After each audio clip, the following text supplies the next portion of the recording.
Welcome back into the Walk Thru, presented by Triple F. Jesse Smithy joined by DeSean Bishop, former Karns High School great, two-time Mr. Football, and now Tennessee Volunteers running back. Been a while since you joined us on the set. We were talking before we started on. We used to do a show called 5 Star Live, and we would broadcast from Karns High School, and you would join us after the games. And life's changed a little bit for you. Just first off, just how are things going for you at Tennessee? Obviously, Things in Tennessee is a blessing, honestly.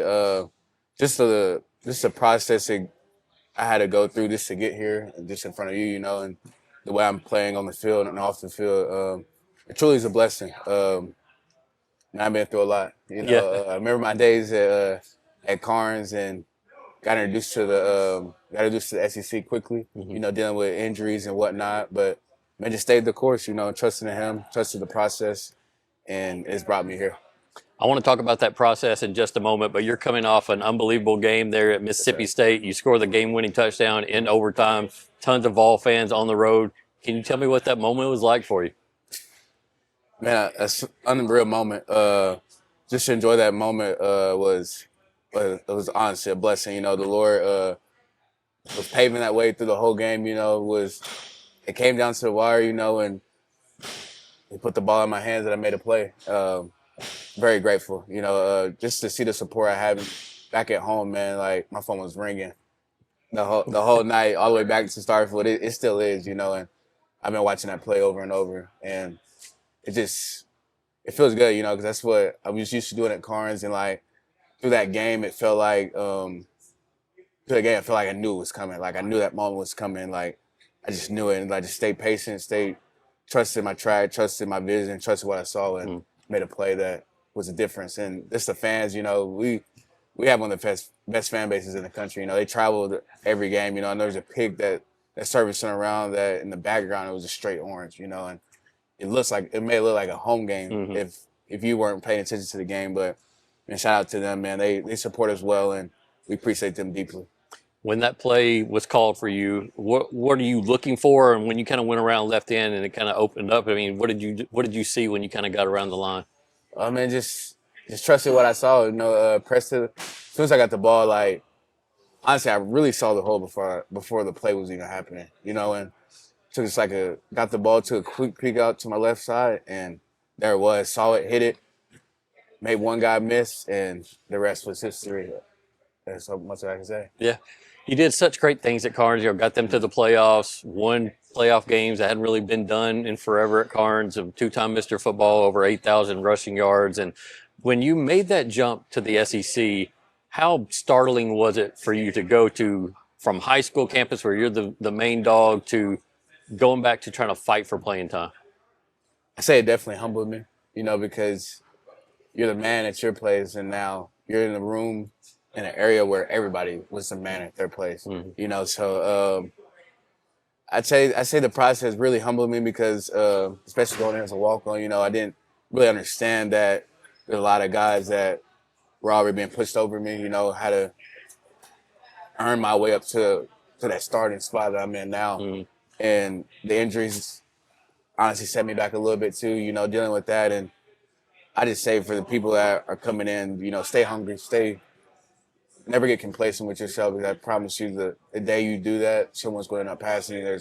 There's guys, they want that spot. There's a lot of guys in my room, there's guys around, I'm sure, that are coming in out of high school that want to the spot I'm in, so you got to do whatever you got to do to hold on to your spot and not allow anybody to take it from you, because as much as you got to that spot, it could quickly be gone, so appreciate the moment, appreciate the grind, and just always have a good work ethic. Like, hard work always pays off. I mean, I'm gonna brag on myself a little bit, but you see it, it's paid off. Just day in, day out. The days I don't want to get up, the days I don't want to do what I have to do.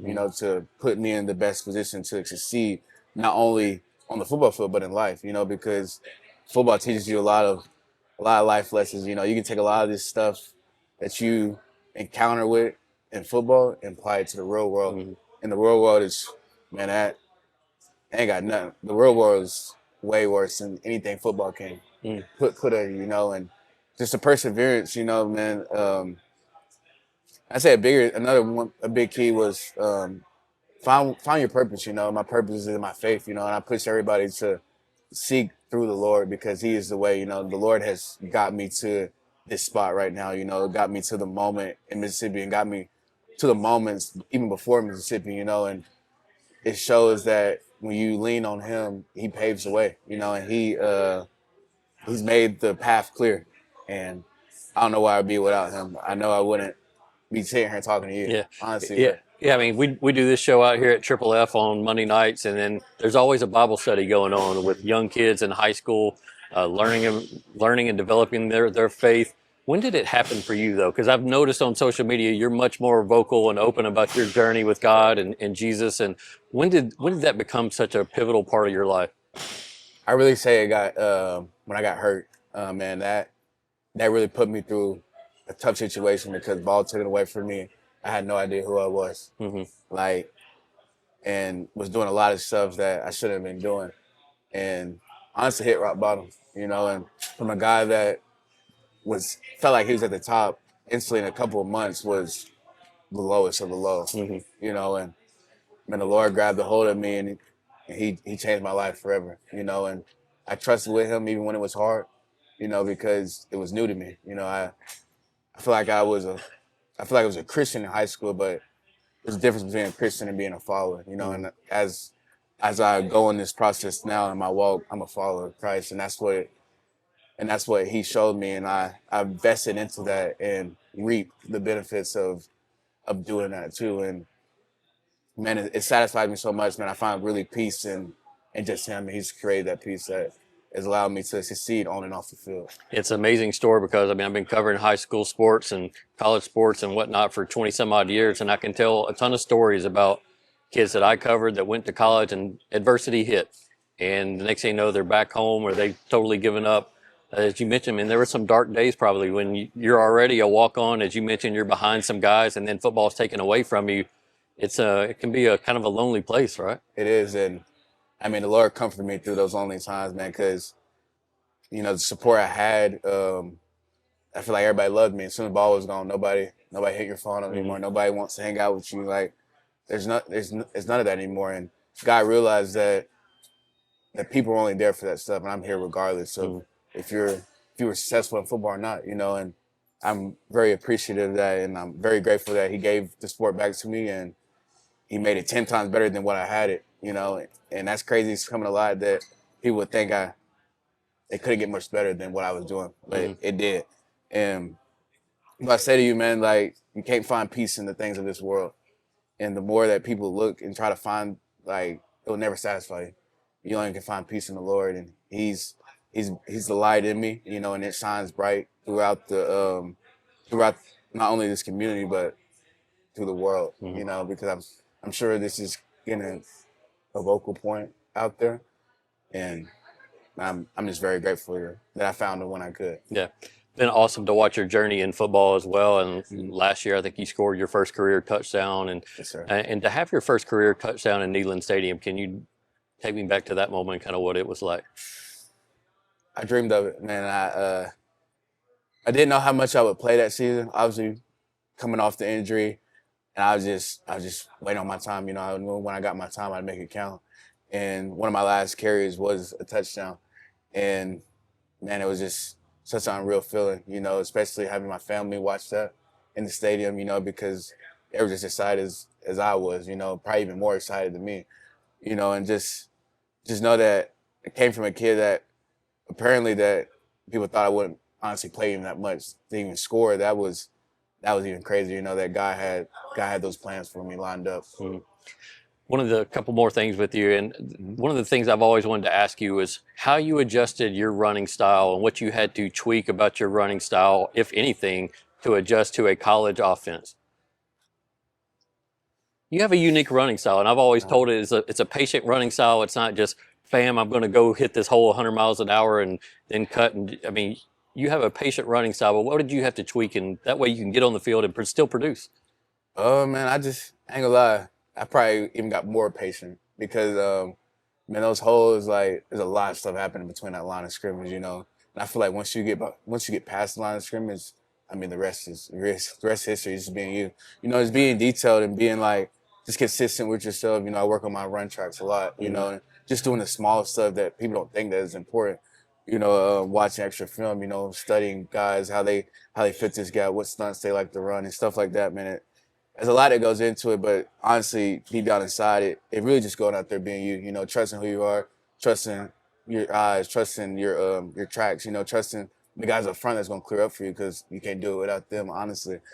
And just running hard, you know, running hard makes up for a lot of stuff, you know. Yeah. I know people in this league, they don't like people that run hard, you know. I'm one of those dudes that run hard. Obviously, if you saw on Saturday, you know, that run is what it's like, you know, and just being patient, you know. I know it may look like it's muddy, but eventually you keep coming hard, you keep coming, it'll open up, and just trusting the process in that and just being who you are and trusting who you are. You've kind of hinted at it a couple times during this interview, but there are a lot of high school kids that watch this show, or parents of high school kids who want their kids to play at the next level.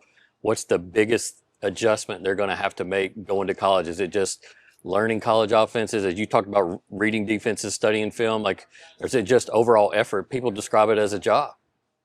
I mean, it is a job, especially now with the NIL circuit and how that works. You know, like, people paying you all this money, man, they're gonna want you to perform for what they give me. You know, and I honestly, I feel like it's really just doing the things that people don't want to do. You know, how committed are you to this? Like, are you just wanting to play ball, or are you obsessed with playing ball? You know, and there's a lot of stuff that goes around campus. You know, you got people going out, you got people participating in crazy stuff. You know, I got people drinking, smoking weed, like all that other stuff. Like, can you honestly sacrifice doing all that, you know, for what you want out of this? You know, and I really think that's what it comes down to, the guys that are good and the guys that are great, you know, because there's a lot of good athletes out there that participate in this stuff, and the great ones aren't worried about this stuff and are only focused on ball. I know it's not easy to do, because all your boys, all your friends are probably out there doing that stuff, and you want to participate in that, and they may think you're like better than them for not participating in that, you know. And as I say, man, it's a sacrifice you got to make, you know, because you'll reap the benefits at the end of the day, because you'll be so far ahead of people, because while they're out wasting their time on the weekends, you're getting better. And you got to do that every single day. Every day you wake up, you know that God has a plan for you, and God wants you to be better, and God is working towards you being who you want to be. You know, you're not going to see the progress on day one. You might not see it in a month. You might not see it in a year, but you know that you're stacking those days, and that you're confident in yourself that you're doing what you're supposed to do to get where you want to be. And to sit in these seats right here, man, it's a blessing. You know, you can't take that for granted. Yeah, definitely. Well, DeSean, man, I appreciate you coming down and joining us on the show. It's an honor to have you and hear your story, and hopefully, you know, change some people's lives that might be watching here tonight. And I know it's fun for me to keep up with you and tweet out Mr. Football and Karns and all that when you score. So we'll definitely be watching you in the weeks ahead. Yes, sir, man. I appreciate it. All right. That's DeSean Bishop, former Karns great and Tennessee running back. Don't go anywhere. We got much more to come right here on the Walk Thru.